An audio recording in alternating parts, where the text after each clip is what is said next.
Ladies and gentlemen, please welcome founder and CEO Vacasa, Eric Brion, CEO and co-founder Tripactions, Ariel Cohen, and entrepreneur in residence Lightspeed Ventures, Cheryl Rosner, in discussion with Skift executive editor and founding editor Dennis Schall.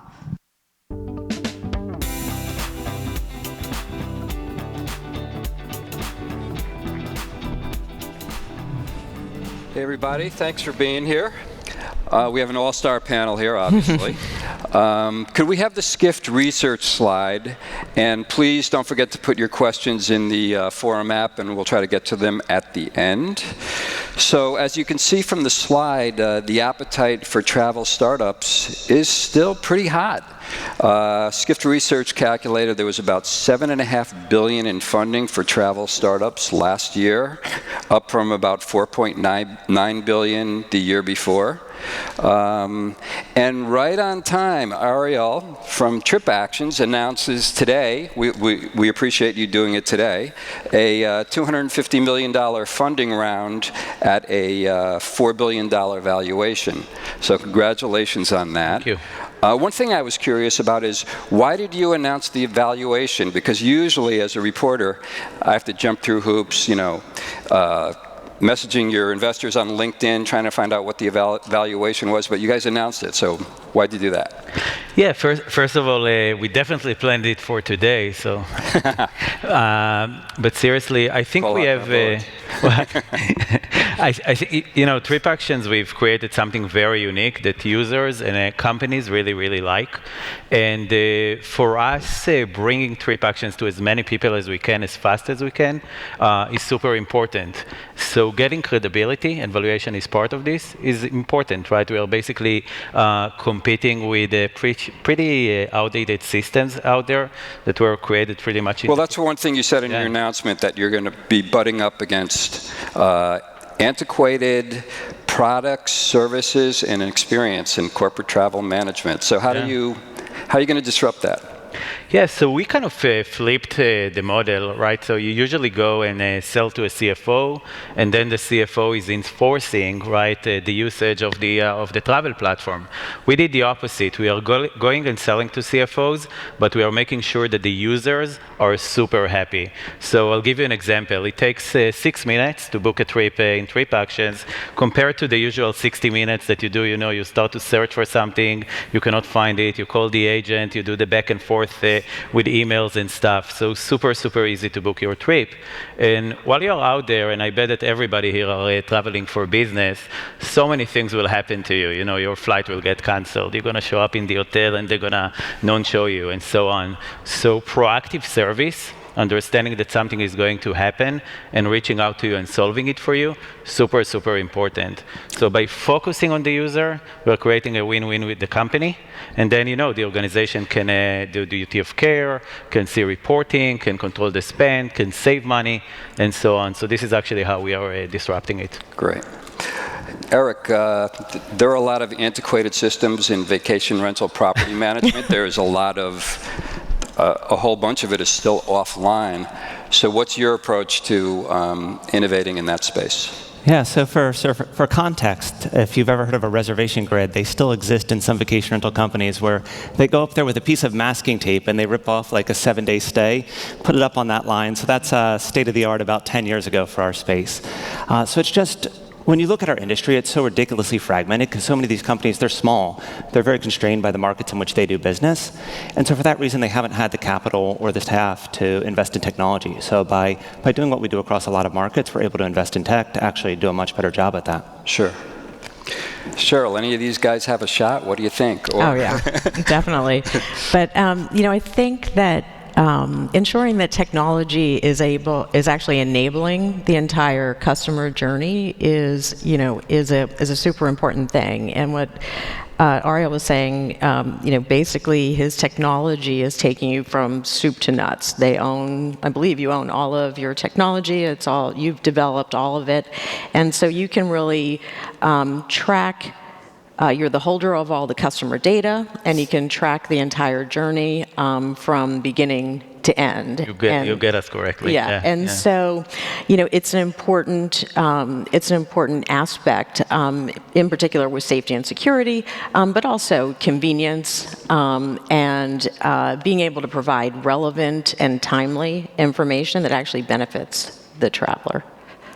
In this day and age, is it really practical or mandatory to own your own technology? I mean, don't you have to go out and source it elsewhere at times? How do you view that when you're developing your companies? So at Vacasa, we do piece it together now. Now that everything is API driven, it's a lot easier to bring in the things where we don't need to be best in class with the things we build ourselves, which are best in class. Tech is such a huge part of our advantage that if we didn't build our own tech, we wouldn't be better than anyone else. And so I think it's very much key in that regard. Right. But there's a lot of stuff where we don't need to be better than anyone else. Sure. I can add to this. So we are getting very, very high satisfaction from people that are using us, more than 90%. And we are picking up the chats or the calls in less than a minute in average. So to do that, you have to have the technology. You have to control the technology. Our agents, in fact, they're not looking at the GDS, right? They're not scripting any change or stuff like that. They're using our own homegrown solution. We call it internally TravelZen. And it's really all about knowing exactly what the user is seeing and then acting upon it, knowing the profile of the user, the profile of the company, and acting on it. So I think you have to, if you want to actually run a normal cost structure, you have to own your own technology. Cheryl, how do you view it when you scout companies, travel companies for Lightspeed? So how do you view this technology question, own versus go elsewhere for it? I could actually kind of talk both sides of this, right? Because it's the technology needs to enable your strategy and your product market fit, your distribution, and your stakeholder model. So basically, you need to take the approach that it is strategically focused. One of the things that was running through my mind as Ariel was talking was like, even going back to when Agencia first got started, one of the key differentiators. And you were the president of Agencia at one point, right? At one point. Yep. I wasn't the one who started it, but I was there at one point. The adoption rate got to 90% very, very quickly because the technology was seamless, completely owned and developed, by Expedia at that point, and so there was a real differentiator as opposed to different systems that were bolted together to create corporate travel management, but that was very strategically focused. At Vacasa, in order to get to all of the supply you want to get to and so on and so forth, you may have a layer of technology that enables that, but you definitely want to have the flexibility to get access into, any system that will support your strategy, I would assume, without knowing a lot about your business from the outside in, but yeah. One question that comes up now, Tripactions is primarily B2B, right? And Vacasa is both B2C and B2B. So I'm not sure if this is relevant for both of you, but how do you scale in the age of Google? I mean, getting $250 million in funding helps today, but what are the opportunities and the roadblocks to scaling when Google has such a strong foothold in travel these days?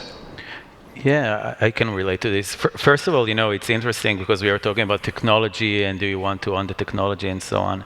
And when I came, as an outsider to this space 4 years ago as a road warrior that looked at, at the solutions that are out there, and we thought that a lot of the things does not make sense, right?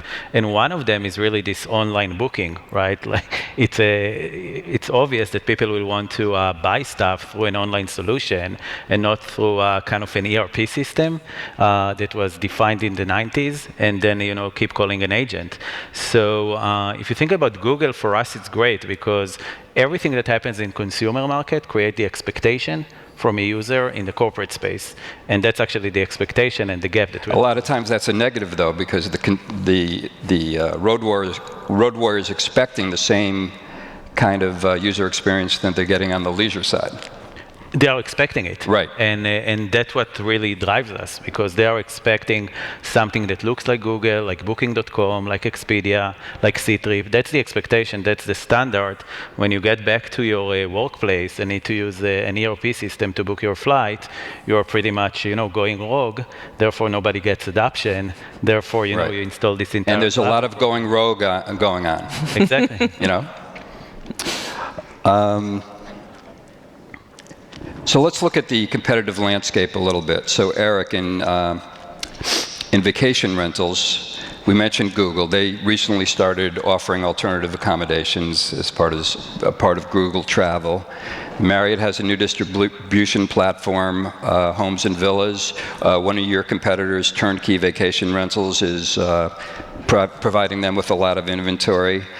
Airbnb just launched a luxury platform, luxury homes. So what does all that mean for you? Yeah, so first we do partner with most channels at Vacasa. So we do a ton of volume through VRBO, we do a ton of volume through Airbnb.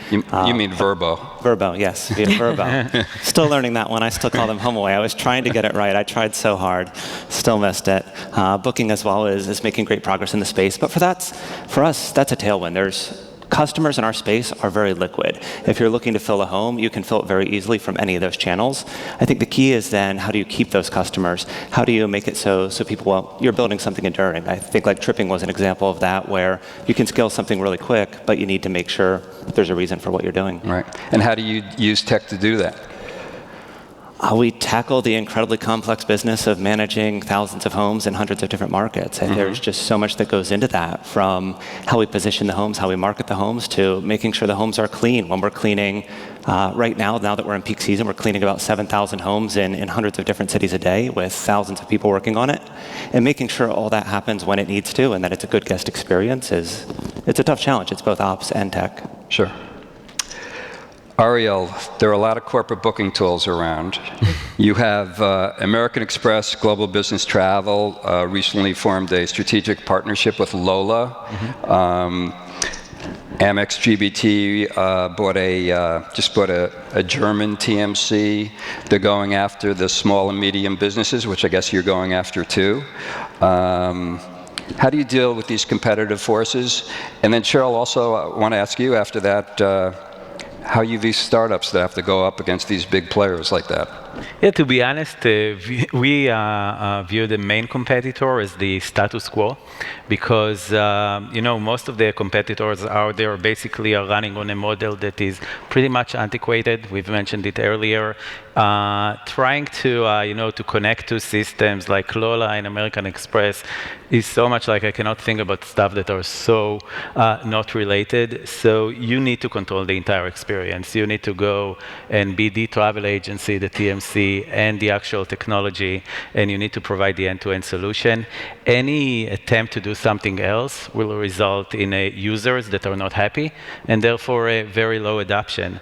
So, and when I'm talking about the status quo, when we are going and talking with, with customers, with potential prospects, our main issue is that so many, you've mentioned the Agencia, so many companies out there had a lot of promises around fixing the experience.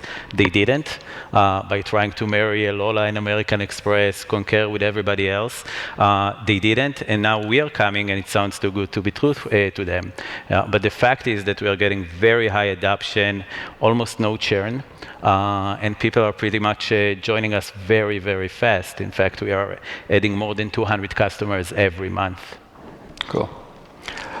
One thing that's affecting both of your businesses, and Cheryl, I'm sure you see this a lot as well, is all of the convergence that's going on in hospitality these days. So you have Marriott, offering vacation rentals. You have Airbnb offering hotels. They just bought hotels tonight. Your users want to use both kinds of properties. How do you deal with all that complexity?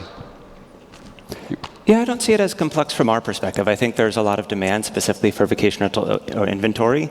There is a little bit of overlap. There are those people out there, the Booking.com customers who don't care if they're getting a hotel or a vacation rental. But most people, they know what they're looking for, and they're coming directly to us or through our channel partners for what we offer. Okay. For us, from day one, it was about choice and bringing everything into the platform. So we partnered from our first days with Bookings and with Ctrip and with Priceline and pretty much everybody. And of course, then connecting to GDSs and then connecting directly to the hotels, supporting corporate discounts. So we bring it all together, including alternative lodging, everything together. And then the user is deciding what's the best thing for them in the context of their employer. So that was always something that we did. Yeah, and that's, I mean, basically what we see with the user today, to extend what you're saying, is, the desire for predictable service levels, but then to have the right attributes to be able to book against. And we were actually talking a little bit about this earlier today, around if I want to be in an alternative lodging, I still want to be able to know that there's going to be, what services I can expect and how they'll be fulfilled. And so, and then vice versa from the hotel perspective, which is I've got the predictable services. Now, how do I give something to the consumer that's going to be an alternative to the typical hotel room? So that's where things are converging, and it's because the user's demanding it. And so that's coming directly from the customer, albeit it's taken a long time, but it's coming directly from the customer. Sure. So Roger McNamee is going to be speaking towards the end of the show today. He's going to be talking about Facebook and data privacy issues. Just about every travel company around views personalization as a given. Everybody's on the road to further personalize their offerings. Chara from Alaska Air said, personalization becomes creepy when it's out of context. But is it just creepy? Is there a reckoning coming? Do you see any limitations on the horizon? I hope not. I'm not a privacy guy myself. Personally, the only thing, the things You're that an drive open me, book. Yeah, I am. The things that drive me crazy are like I watched The Daily Show, and I was getting every single commercial was a Dairy Queen. It's not fast food, it's fan food commercial. And like if I could give up all of my private information to never see that commercial again, like that's what I'm looking for. And I think the same is true in my travel experiences. Like the more people know about me, the better. So I don't know where it's coming from. I don't understand it. Yeah, I think, interestingly enough, for us, as part of our culture and values, we really, everything is through the user's perspective. And we are always saying internally, it's all about the user and all of the users all the time. And part of this is actually to get to know the user, right? So to prioritize stuff through machine learning, you need to know a lot of information about the user. Now you also need to protect this information, and then where ethics come into play and so on. So I think that as long as you are creating value to the user by analyzing the data, using machine learning to eventually present the results, supporting them, and so on, you'd be fine. But of course, you need to respect it, that this is very, very important and personal information. Yeah, and I guess the user, if it's relevant, if it's timely, if it's beneficial, and if it's valuable, then it's basically seamless. It's intuitive, and so people don't feel as though they're being compromised in any way. They don't feel like it's intrusive because it's actually helping the trip along the way. And so if you keep those, I mean, personally for me, that's what I keep in mind when we set up these types of systems. And it just seems like that's just standard, stuff, as opposed to getting a bunch of ads along the way that have nothing to do with not only my trip type, but have nothing to do with the timing of my journey or anything else along those lines. But personalization isn't very good these days. I mean, you're tracked all around the web with irrelevant ads like you're talking about. Well, whose fault is that, right? That's our fault for not making it better at this point. Right. And people selling your data. True. One interesting thing we talked about is as part of scaling a business, how do you scale your company culture? Is that an overlooked portion of scaling a business? Yeah, so our culture is something we're really proud of at Vacasa. So we're a company that has over 200 engineers, but we already also have 2,000 housekeepers. And so trying to have the same culture, that's that open and welcoming, it's something we're really proud of, that it does really include all those different types. I think along the way, one lesson we learned on the culture front is we used to promise the world to new hires. And it was a pretty fair promise, where people would come in, they'd be promoted within months, and it was just this incredible growth experience. But then the people who weren't promoted within months, they became bitter. They came here on a promise of a path. And while people around them were on that path, that didn't really make it any better if they weren't. So now we're much more careful about, the role you start with is the role you're aiming for. And there's still a ton of promotion within the company as we do continue to grow fast. But we make very sure to not oversell that on the front end. And now it's a huge positive. Nice. We grew, last year we were 100 employees. This year we are 750 employees, right? So it's pretty massive growth in 9 offices globally, basically moved from 1 office to 9. So culture is almost it's the most important thing, right? We can talk about technology, we can talk about machine learning, about the business, but our only way to be successful is to maintain, in our case, a mission-driven culture, a culture that people are always focusing on the user, focusing on really what matters. And when I'm talking with the team, when we are talking about competitors and opportunities and risks, the only risk that I really care about is the cultural risk. So this is super, super important when you're scaling up a company. Culture is, at least in my mind, just core to actually scaling any business. And it is internal and external. It is, how you define yourself for your partners, for your suppliers, for your merchants, your customers, your employees. So it's not just internal. It's all of your stakeholders. Mm-hmm. And so in order to truly scale, to the level that you have, and we talked about this a bit before, you really think about your culture that is also facing outwards as well as inwards, and what your mission is. And, it is apparent in the way that you do business. And so, that helps you reach a $4 billion valuation. So every company pivots along the way. Do you guys, and Cheryl, what do you see in terms of, are there any do-overs that you would like to have in terms of things that you started out doing maybe a couple of years ago and didn't work, and what kind of lessons did you learn from that? Eric? It's kind of going our way, I'd say. So life's good. One thing which we've It's been a seamless journey. Seamless journey. Yeah. 10 more years and our overnight success will be complete. For us, I wouldn't describe any startup journey as a seamless, but I definitely think that for us, it's actually the second startup that we are doing, Elon, my co-founder, and I. And our biggest lesson was to get to, from the previous one, was to get to product market fit as fast as we can. And once you're doing that, then you don't really need to pivot. You're just iterating, right? So at the beginning, we focused on pretty much one feature. It was all about the, rewards around around travel. And then we expanded. Eventually, today we have a platform that has a lot of different things. But from day one, it was we need to really make sure that the user is super, super happy and fast to be in product market fit as fast as we can. Great.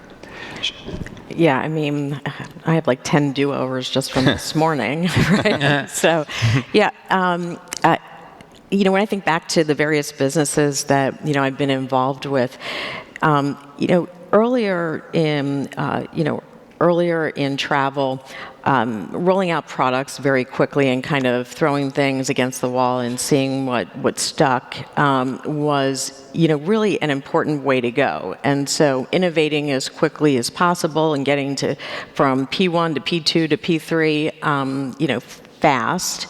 And so, but in recent years, it really feels like getting P1 and getting that product market fit on your first product right, and having evangelist users and having a clear path to distribution and customer acquisition. We haven't talked about demand drivers and customer acquisition, but on the scale side, you just can't buy your way into demand. today. And so you do need to be very innovative on that side. And so from that perspective, that would be the area that I would be throwing everything against the wall to see what sticks and what really kind of where innovation can come from on the customer acquisition side. Let's see if any of these audience questions stick. How does Vacasa handle disrupted travelers? How do you track travelers and notify owners, operators? So we manage all of the homes that we manage directly, and Right. so the keys are in our hands, and so interrupting vacations is a very, very rare thing that we go to great lengths to prevent. So for us, it's more about preventing it in the first place. But there minimizing have on to the front end. be, you know, Yeah, if we get a hold of show them however up we can. and, you know, there's no bedroom or whatever. Well, remember, we manage that house, so there's Okay. not the no bedroom thing, because our people, we go in, we do the 3D tours. We show them the 3D tours. Our people are 10 minutes away with whatever's needed. Right. But when something does happen, say there's a plumbing failure or something like that, then, we reach out in the basic ways, text message, phone, email, basically any way, if their trip's about to happen, any way we can. Ariel, Tripactions, use of proceeds. How are you going to use the moolah? Yeah, obviously, our previous round was 7 months ago, so we barely touched the money from the previous round, right? So we are sitting on definitely a really good cash position, and for us, it's all about making sure that we can accelerate our growth even faster, right? So it's all about using this every minute that we can to do that. And how do you stay, disciplined around that? Pretty much from the beginning, the unit economics for us was important. So every transaction, we look at this, and we are making sure that on the transaction level, we are profitable. Then you can decide how much you want to invest in brand, in global infrastructure, in global expansion, stuff like that. But staying disciplined and then using these resources to grow, that's super important. So he really didn't need the money. The travel space has so much consolidation. Cheryl, you've sold a few companies. What are some important considerations when looking to partner or sell? It's a really good question. At a very kind of high level, cultural alignment is like seriously important.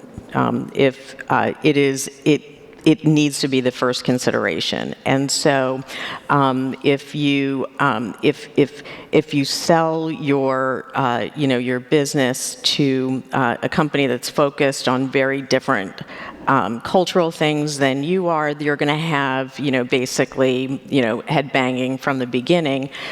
Fortunately, there was a lot of alignment in the businesses that we sold, and so we were able to create growth right away. And that is the first, clear path to growth, is having that alignment.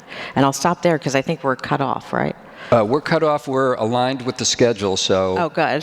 So thanks, everybody. Thank you. Okay. Thank you.